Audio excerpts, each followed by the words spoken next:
जय श्री महाकाल सभी को। और जैसा कि हमारे शास्त्री जी हैं, जैसे कि हमारे गुरु जी हैं, उन्होंने एक ग्रुप बनाया था काली तंत्रम ग्रुप, माँ काली तंत्रम ग्रुप।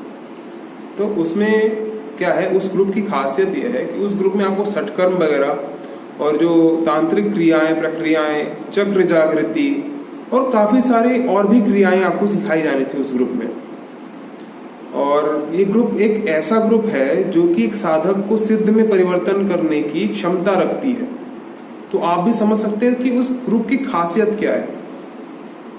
और उस ग्रुप में काफी सारे साधक जुड़े थे, कुछ लालचवश जुड़े, कुछ और कुछ चीजें प्राप्त करने के लिए जुड़े, और कोई साधक बस भक्ति भाव से जुड़े, और काफी सारे साधक वहां पे जुड़े हुए रहे थे। और मेरी हालत उसमें इतनी नहीं थी कि मैं उस ग्रुप में जुड़ पाऊं, क्योंकि उसमें प्रति माह फीस लगनी थी और मेरी हालत उतनी नहीं थी कि मैं फीस पेमेंट कर पाऊं वहां पे। तो माता की कृपा रही, और जैसे ही मैंने पहली माह की फीस वहां पे पेमेंट दी तो उसके बाद से जॉब लगना चालू हो गया अपना। और हालांकि कोई ज्यादा सैलरी का जॉब नहीं था, पर ऐसा था कि काम चला सकते हैं बस, ऐसा 10,000 की नौकरी लगी थी। तो मैं फीस की व्यवस्था थोड़ी थोड़ी करके वहां पे मैं देता गया फीस, और वहां पे जुड़ा रहा। और क्योंकि उस ग्रुप में ऐसा है कि आप अगर बीच में जाते हो तो कोई लाभ है ही नहीं उस ग्रुप में, क्योंकि आपको पूरा का पूरा कोर्स जब आप करते हो तभी आप कोई चीज को आप प्रॉपर तरीके से समझ पाते हो और उसका लाभ ले सकते हो। अगर आप आधी अधूरी कोर्स करोगे तो आप आधा अधूरा ही जान पाओगे और उसका कोई यूज नहीं है, क्योंकि आधा ज्ञान अगर आप रखोगे, पूरा ज्ञान नहीं रखोगे तो कहीं भी आपका प्रॉब्लम हो सकती है वहां पे। खैर, हालांकि सभी साधक वहां पे जुड़े, मैं भी उसमें था, उन सभी साधकों में था, तो मैं भी उस ग्रुप में जुड़ा। और साधनाएं शुरू हुई, प्रारंभ हुई साधनाएं। तो जैसे ही हमारी पहली साधना आरंभ हुई, जैसे ही पहली साधना हमको दी गई उस ग्रुप में, तो सभी साधक उसको करने लगे। और जिसमें कि मैंने भी उस ग्रुप में साधना को शुरू किया। और उस मंत्र और वहां पे जो दिए जाते हैं स्तोत्र वगैरह और जो विधान दिया जाता है, वो ऐसा होता है कि जब आप थोड़ा सा ही जाप कर लेते हो उसकी ऊर्जा आपको महसूस होने लगती है। और जब आप एक बड़े मात्रा में उसको जाप करते हो तो आपके कहने ही कि आपकी बैंड ही बज जाती है वहां पे। तो पहले दिन की अनुभूति तो इतनी तीक्ष्ण निकली कि कई सारे जो ग्रुप मेंबर्स हैं, जो कई सारे साधक हैं, उन्होंने लेफ्ट ही कर दिया ग्रुप, और उन्होंने गुरुजी को खुद ही बोला कि नहीं, हमें निकाल दो ग्रुप से, हम नहीं सह पाएंगे। उसकी तीक्ष्ण अनुभूतियां इतनी थी।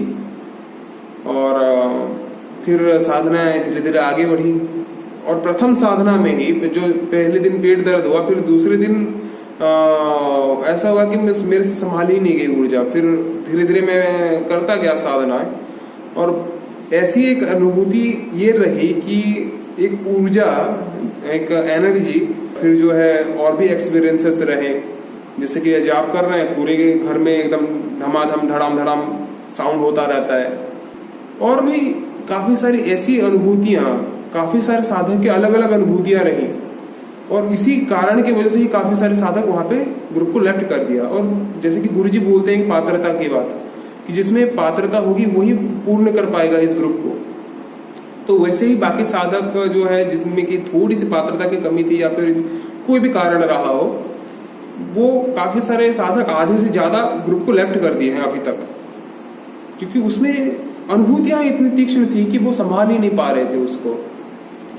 और जिनके ऊपर माता की कृपा थी, या फिर मान लीजिए भाग्य मान लीजिए, फिर जो भी चीज है, जो या प्रभु की कृपा मान लीजिए, वो अभी तक टिके रहे हैं ग्रुप में, और काफी सारी अनुभूतियां अभी तक हो भी चुकी है। क्योंकि ये जो ग्रुप है वो मई या जून के आसपास बना था, तो इतने सारे महीनों में कई सारी अनुभूतियां हो चुकी हैं साधकों को। और मेरी अनुभूतियां तो कुछ ऐसी भी रही कि कभी कभी तो ऊर्जाएं दिख जाती हैं, कहीं बार सेंसर्स खुल जाते हैं अपने, और कई बार चीजें दिखने लगती हैं। और ये कभी कभी डरावना भी हो जाता है, क्योंकि आपको एक्सपेक्टेशन ही नहीं होता कि आपको होने क्या वाला है एक्सपीरियंस। और आज तक जो भी अनुभूति रही इस ग्रुप में, तो मैं सोचा ही नहीं था कि ये ऐसी अनुभूतियां भी हो सकती हैं मुझे, या फिर ऐसी अनुभूतियां होती हैं, या फिर ऐसी चीजें भी होती हैं दुनिया में। जो कि इस ग्रुप में जुड़ने के बाद मुझे पता चली। और ये मेरा तो ये मानना है कि ये एक अद्भुत ग्रुप है, गागर में सागर जैसा ग्रुप है ये। और मुझे काफी अच्छा लगा कि मैं इस ग्रुप में जुड़ा और माता की कृपा से अभी तक मैं जुड़ा हुआ हूँ। तो इस बात की मुझे खुशी है और आगे जैसी परमात्मा की इच्छा। जय श्री महाकाल।